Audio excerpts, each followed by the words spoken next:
Assalamualaikum warahmatullahi wabarakatuh. Jumpa lagi dengan Ayo Berbagi Ilmu. Apa kabar teman-temanku semua? Semoga selalu diberi kesehatan. Amin. Oke, pada kesempatan kali ini kita akan membahas soal dan pembahasan SKB Tenaga Kesehatan, yaitu pada perawat terampil. Yuk kita belajar bersama. Oke teman-teman, langsung saja ke soal yang pertama. Nomor 1, perawat akan membantu dokter sehubungan dengan adanya resep obat baru dengan dosis yang lebih tinggi daripada dosis yang direkomendasikan. Perawat tidak dapat menemukan dokter, padahal obat tersebut harus diberikan. Manakah tindakan yang seharusnya dilakukan oleh perawat? A. Kontak supervisor keperawatan. B. Berikan dosis sesuai yang diresepkan. C. Tunda pemberian obat sampai dokter dapat dihubungi. D. Berikan obat sesuai dengan resep yang direkomendasikan sampai dokter bisa ditemui. Atau E. Lanjutkan pengobatan dengan dosis baru. Silakan teman-teman bisa diulangi untuk lebih memahami.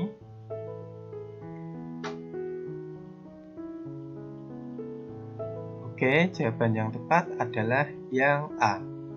Kontak supervisor keperawatan. Kita lihat pembahasannya. Rasionalnya, jika dokter menuliskan resep yang memerlukan klarifikasi, merupakan tanggung jawab perawat untuk menghubungi dokter tersebut. Jika tidak ada status berkaitan dengan resep, karena dokter belum bisa dihubungi atau karena resep tetap demikian, setelah menghubungi dokter, maka perawat harus menghubungi manajer atau supervisor keperawatan untuk klarifikasi lebih lanjut mengenai langkah selanjutnya yang dilakukan.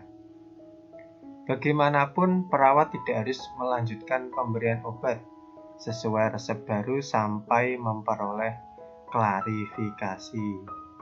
Jadi jawaban yang tepat untuk nomor 1 adalah yang A.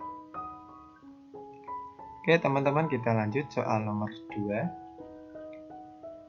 Perawat melakukan kegiatan meninjak lanjuti pendidikan kesehatan dengan klien yang pulang dari RS sebulan yang lalu. Klien minum obat Fluoxetine atau Prozac.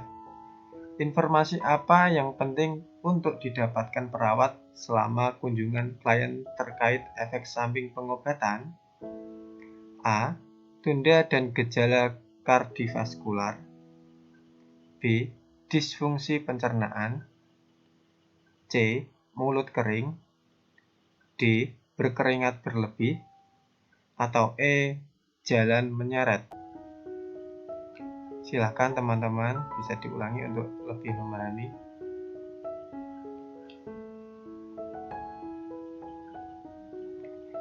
Oke, jawaban yang tepat adalah yang B. Disfungsi pencernaan. Kita lihat pembahasannya. Rasionalnya, efek samping yang sering terjadi terkait pengobatan ini termasuk dalam disfungsi SSP atau pencernaan Fluoxetine atau Prozac yang memengaruhi sistem pencernaan dan menyebabkan mual muntah, kram perut, dan diare. Tanda dan gejala kardiovaskular, mulut kering, dan pengeluaran keringat berlebih bukan termasuk efek samping terkait pengobatan ini atau pengobatan tersebut. Jadi jawaban yang tepat untuk nomor 2 adalah yang B. Oke teman-teman, kita lanjut ke soal yang ketiga. Perawat sedang mengkaji klien atas iritasi meningial dan menemukan tanda Brzezinski positif. Manakah hasil temuan observasi tersebut? A. Tangan klien ekstensi dengan lengan pronasi. B. Kaki klien fleksi di pinggul dan lutut, serta melaporkan nyeri pada tulang belakang saat kaki ekstensi. C. Pinggul dan lutut klien fleksi secara pasif sebagai respon dari fleksi leher, serta melaporkan nyeri pada tulang belakang. D. Tangan bagian atas klien fleksi dan memegang erat ke sisi tubuh, dan kaki ekstensi dan diputar ke dalam. Atau E. Klien secara refleks menekuk lutut setelah dipukul bagian bawah tempurung lututnya dengan palu refleks. Silakan teman-teman bisa diulangi untuk lebih memahami.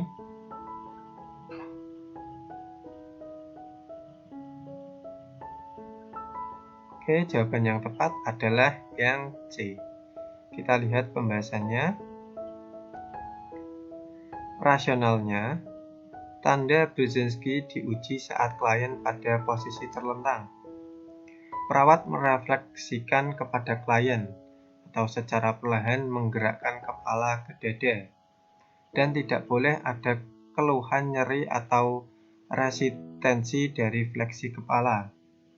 Tanda Brzezinski positif diobservasi jika klien secara pasif merefleksikan pinggul dan lutut sebagai respon dari fleksi leher, serta ada keluhan nyeri pada tulang belakang. Jadi jawaban yang tepat untuk nomor 3 adalah yang C. Oke teman-teman, kita lanjut soal nomor 4. Perawat mempersiapkan daftar instruksi perawatan di rumah untuk orang tua anak yang menggunakan gips pada lengan bawah kiri. Instruksi mana yang harus dimasukkan dalam daftar tersebut? A. Jauhkan mainan berukuran kecil dan objek tajam dari gips. B. Menggunakan penggaruk khusus untuk menggaruk kulit yang gatal di bawah gips. C. Jangan meletakkan kompres hangat pada ujung gips dan pada jemari saat jemari terasa kedinginan. D. Meninggikan bantal pada 20-48 jam pertama setelah pemasangan gips untuk mencegah bengkak. Atau E. Hubungi petugas kesehatan jika anak mengeluh adanya mati rasa atau kesemutan di ekstremis. Silakan teman-teman bisa diulangi untuk lebih memahami.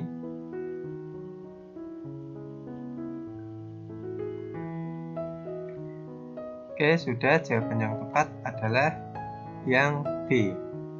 Menggunakan penggaruk khusus untuk menggaruk kulit yang gatal di bawah gips. Kita lihat pembahasannya. Rasionalnya, selagi gips sedang mengering, telapak tangan digunakan untuk mengangkat, bukan menggunakan jemari. Jika jemari digunakan, maka terjadi penyok pada gips dan membuat penekanan konstan pada kulit di bawahnya. Mainan kecil dan objek tajam harus dijauhkan dari gips, dan tidak ada objek lain termasuk penggaruk yang ditempatkan dalam balutan gips, karena berisiko menyebabkan gangguan integritas kulit. Ekstremitas dinaikkan untuk mencegah bengkak, dan petugas kesehatan harus diberitahu secepatnya akan adanya tanda neurovaskular yang berkembang. Kompres hangat tidak digunakan pada gips maupun jemari. Jemari yang dingin dapat mengindikasikan adanya kelainan neurovaskular, dan petugas harus diberitahu. Jadi jawaban yang tepat untuk nomor 4 adalah yang B. Oke teman-teman, kita lanjut soal nomor 5. Perawat terregister merencanakan tugas keperawatan klien untuk 1 hari. Tugas mana yang paling sesuai untuk asisten perawat tanpa lisensi? A. klien yang direncanakan menjalani transfusi darah. B. Klien dengan kanker kandung kemih yang akan menerima kemoterapi. C. Klien yang baru saja terdiagnosis DM dan direncanakan pulang. D. Klien bed rest yang membutuhkan latihan room setiap 4 jam. Atau E. Klien pasca pembedahan. Silakan teman-teman bisa diulangi untuk lebih memahami.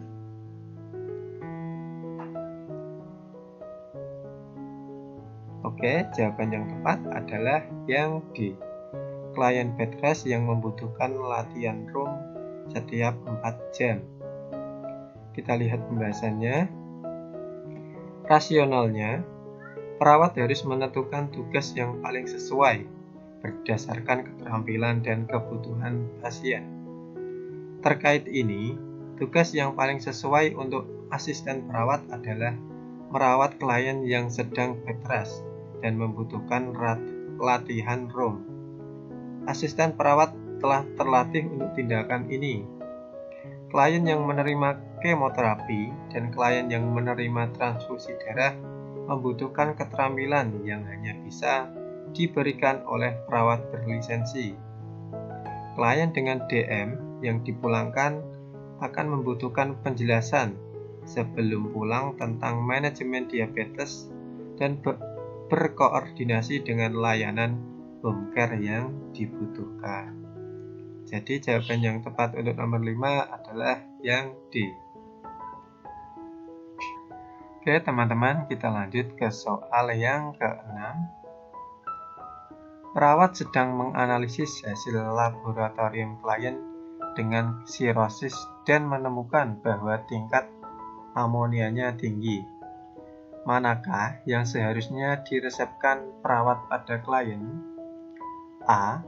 Diet rendah protein. B. Diet tinggi protein. C. Diet lemak sedang. D. Diet tinggi karbohidrat. Atau E. Diet rendah karbohidrat. Silakan teman-teman bisa diulangi untuk lebih memahami.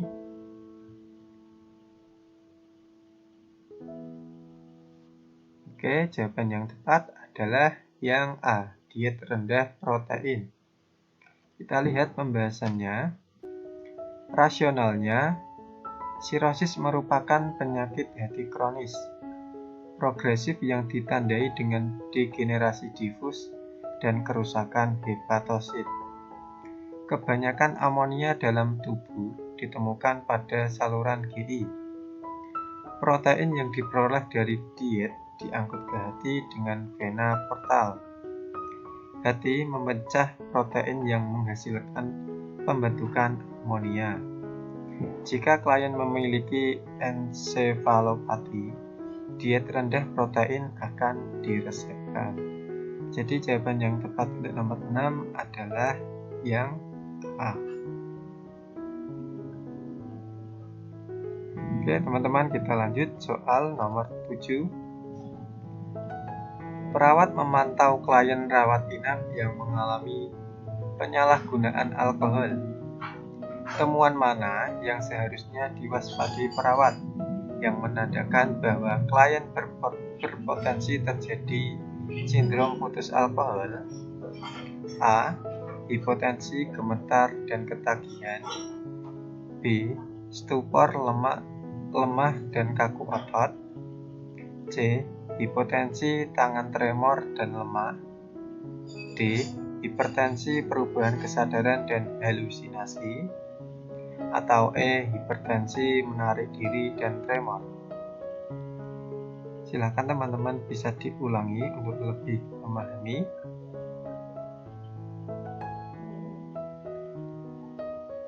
Oke, jawaban yang tepat adalah yang D. Hipertensi, perubahan kesadaran, dan halusinasi. Kita lihat pembahasannya. Rasionalnya, gejala yang terkait dengan sindrom putus alkohol termasuk ansietas, insomnia, anoreksia, hipertensi, disorientasi, halusinasi, perubahan kesadaran, gelisah, demam, dan delusi. Jadi jawaban yang tepat untuk nomor 7 adalah yang D. Oke teman-teman, kita lanjut soal nomor 8.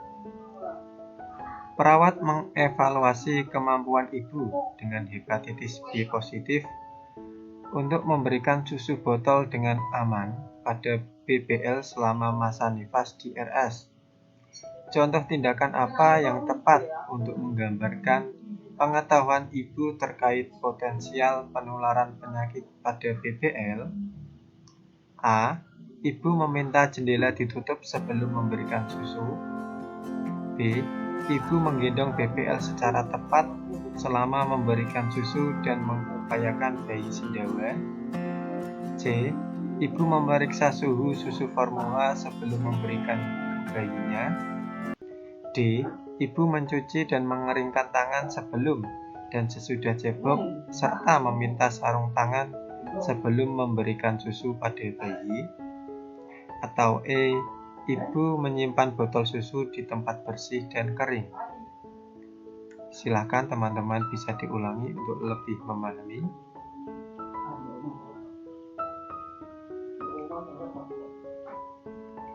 Oke, jawaban yang tepat adalah yang D.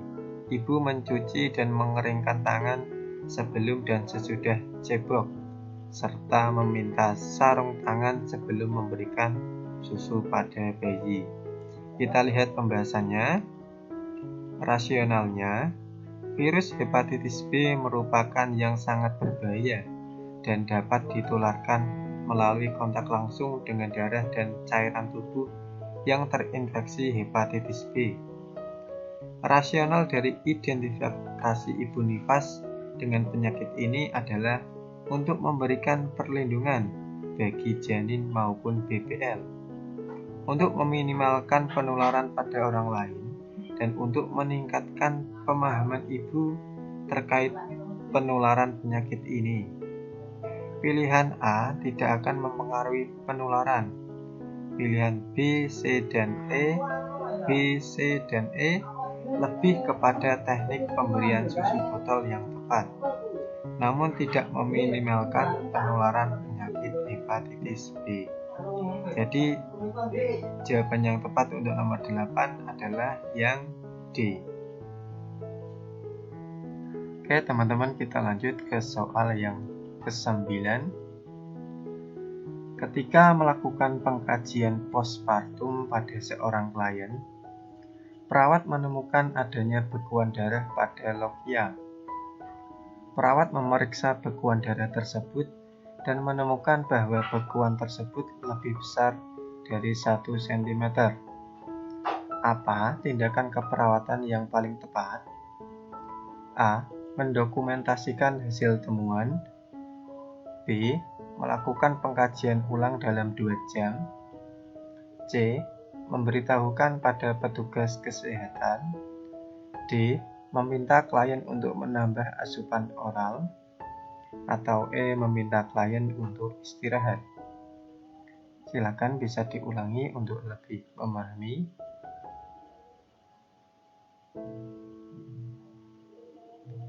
Oke, jawaban yang tepat adalah yang C.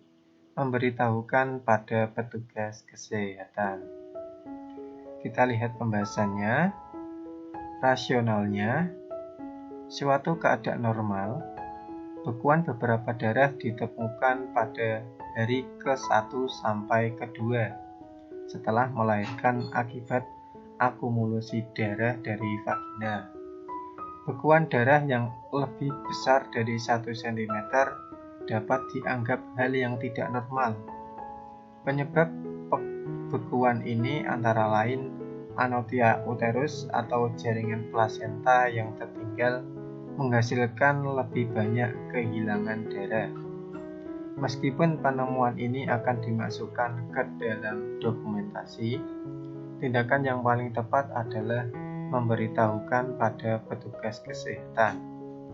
Melakukan pengkajian ulang pada klien dalam 2 jam akan menunda penata laksanaan yang dibutuhkan. Meningkatkan asupan cairan oral tidak akan membantu dalam situasi ini. Jadi jawaban yang tepat untuk nomor 9 adalah yang C. Oke, kita lanjut ke soal yang ke-10. Perawat memanggil petugas keamanan dan memasang restraint pada klien MRS dengan sukarela, namun menjadi berperilaku kekerasan secara fisik maupun verbal saat meminta dipulangkan dari RS. Apa konsekuensi hukum yang terkait dengan intervensi yang dilakukan oleh perawat? A. Menuduh. B. Menyalahkan. C. False imprisonment. D. Berbohong. Atau E. Melalaikan klien. Silakan bisa diulangi untuk lebih memahami.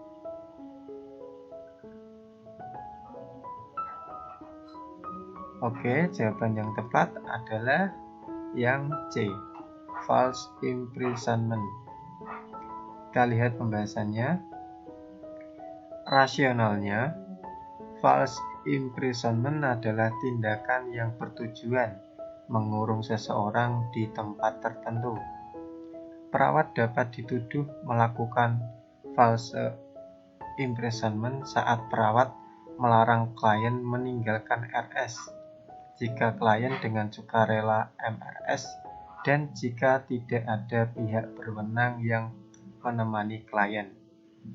Penyiksaan atau pemenjaraan terkait dengan pemasangan restraint pada klien di situasi yang tidak memenuhi kriteria untuk melakukan intervensi tersebut. Menuduh atau menyalahkan tidak sesuai karena perawat tidak menulis maupun menyampaikan secara verbal atau membuat pernyataan yang tidak benar tentang klien. Jadi jawaban yang tepat untuk nomor 10 adalah yang C. Cukup sekian yang dapat saya sampaikan. Semoga bermanfaat bagi kita semua. Terima kasih. Wassalamualaikum warahmatullahi wabarakatuh.